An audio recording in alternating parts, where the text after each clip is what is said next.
खरं म्हणून गेलं तर महाराष्ट्राकरता ही फार दुर्दैवी घटना आहे.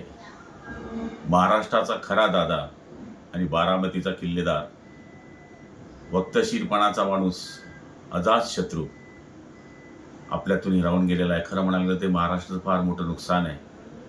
ते कोणत्या पक्षाचे होते पेक्षा ते सगळ्यांचे दादा होते.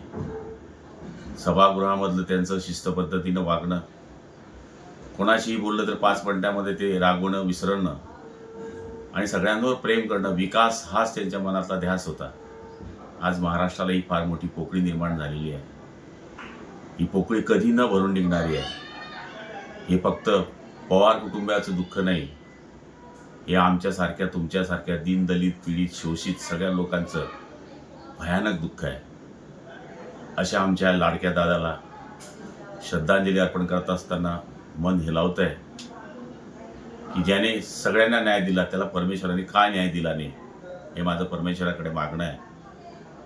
पण असो, झालेली घटना ही सत्य आहे असं मी मानतो आणि ते आपण पाहिलेलं आहे. अशा आमच्या दादाला जळगाव जिल्ह्याच्या वतीनं मी भावपूर्ण आदरांजली अर्पण करतो. ओम शांती.